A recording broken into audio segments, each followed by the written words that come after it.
नमस्कार। आज हम संस्कृत भाषा के अंतर्गत शब्द परिचय विषय पर चर्चा करेंगे। इस अध्याय के अंतर्गत हम अकारांत पुल्लिंग, अकारांत नपुंसकलिंग तथा अकारांत स्त्रीलिंग शब्दों के विषय में अध्ययन करेंगे। सर्वप्रथम अकारांत पुल्लिंग।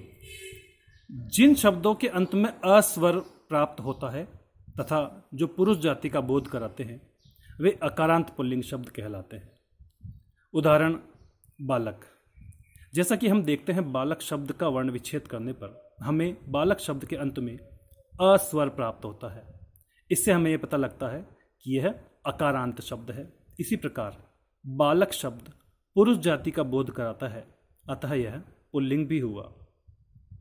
इसी प्रकार अन्य अकारांत पुल्लिंग शब्द के उदाहरण राम, छात्र, गज, अश्व, मयूर, सूर्य, चंद्र तथा सैनिक।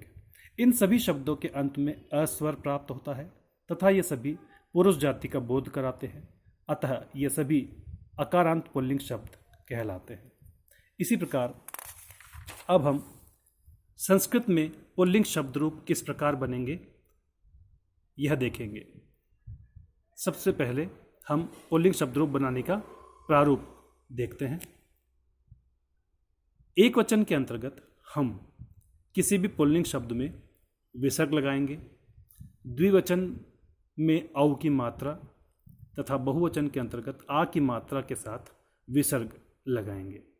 उदाहरण के तौर पर हमने छात्र शब्द लिया और उसमें विसर्ग लगाने पर एक वचन का शब्द रूप बना जिसका अर्थ हुआ एक छात्र। इसी प्रकार द्विवचन में छात्र शब्द में औ प्रारूप लगाने पर शब्द रूप बना छात्रौ और यह द्विवचन होने के कारण इसका अर्थ हुआ दो छात्र। बहुवचन में छात्र शब्द में आ की मात्रा और विसर्ग लगाने पर शब्द रूप बना छात्रः अर्थात अनेक छात्र। इसी प्रकार बालक शब्द के रूप भी बनते हैं। इसी प्रकार गज, अश्व, सैनिक आदि सभी अकारांत पुल्लिंग शब्दों के रूप आप बना सकते हैं। अब हम चर्चा करते हैं अकारांत नपुंसकलिंग विषय में। जिस शब्द के अंत में अ हो तथा जो निर्जीव हो अथवा जड़ हो अर्थात जिसमें प्राण न हो वे अकारांत नपुंसकलिंग शब्द कहलाते हैं। हिंदी विषय में हम नपुंसकलिंग विषय में चर्चा नहीं करते हैं, वहाँ हमें नपुंसकलिंग प्राप्त नहीं होता है, किंतु संस्कृत में हमें यह प्राप्त होता है। इसके उदाहरण देखिए। फल, पुस्तक, गृह, कंदुक, कदली फल, नेत्र, चक्र आदि।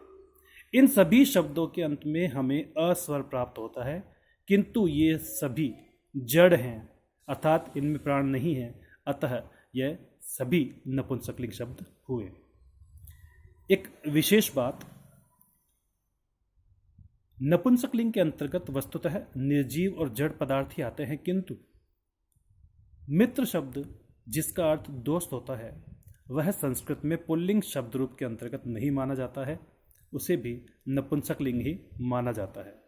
अतः मित्र शब्द के रूप भी हमें नपुंसकलिंग शब्द रूप के अनुसार ही बनाने हैं। अब हम नपुंसकलिंग शब्द रूप का प्रारूप देखेंगे। एक वचन में नपुंसकलिंग शब्द में हम म जोड़ेंगे, द्विवचन में ए की मात्रा और बहुवचन में आनी। उदाहरण देखिए। फल शब्द में हमने म जोड़ा तो यह एक वचन का प्रारूप बना। द्विवचन में ए की मात्रा लगाने पर यह द्विवचन का शब्द रूप तथा फल शब्द में आनी प्रारूप लगाने पर फलानी शब्द संपन्न हुआ। इसी प्रकार हम मित्र शब्द के शब्द रूप भी बना सकते हैं, जैसे मित्रम, मित्रे तथा मित्राणि। इसी प्रकार पत्रम, पत्रे, पत्राणि। इसी का अनुसरण करते हुए हम गृह, नेत्र, चक्र, पुस्तक आदि सभी प्रकार के नपुंसकलिंग शब्दों के शब्द रूप बना सकते हैं।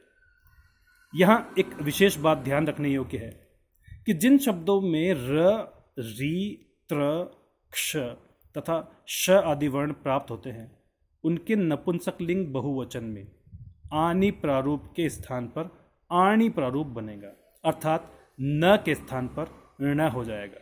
इसका उदाहरण देखिए।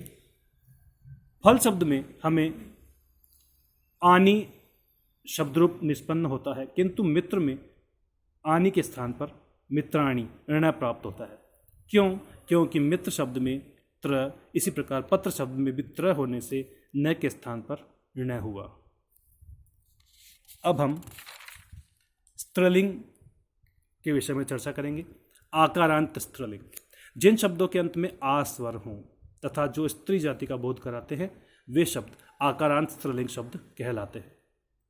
उदाहरण के तौर पर लता, इसके अंत में हम देखते हैं कि आ स्वर प्राप्त होता है, अतः यह आकारांत हुआ, और चूंकि यह स्त्री जाति का बोध कराता है अतः यह स्त्रीलिंग भी हुआ। इसी तरह से रमा, बालिका, बाला, अध्यापिका, माला, शाखा आदि सभी आकारांत स्त्रीलिंग शब्द होते हैं। आकारांत स्त्रीलिंग शब्द बनाने का प्रारूप। स्त्रीलिंग शब्द बनाने के लिए एक वचन में हमें लता अथवा शाखा किसी भी आकारांत शब्द रूप में कुछ भी जोड़ने की आवश्यकता नहीं होती। द्विवचन में जो शब्द में आ की मात्रा प्राप्त होती है, जैसे लता में आ, तो उस आ की मात्रा को सर्वप्रथम हमें हटाना है, उसके पश्चात ए की मात्रा लगानी है। इसी प्रकार बहुवचन में मात्र विसर्ग लगाने से शब्द रूप बनेगा। जैसे लता एक वचन में, लते द्विवचन में तथा लता बहुवचन में निष्पन्न होता है। इसी प्रकार शाखा, शाखे तथा शाखा आदि शब्द रूप भी संपन्न होते हैं। छात्र इसी प्रकार से माला, अध्यापिका, नासिका, मक्षिका आदि के शब्द रूप अपनी कॉपी में भी लिखने का प्रयास करें।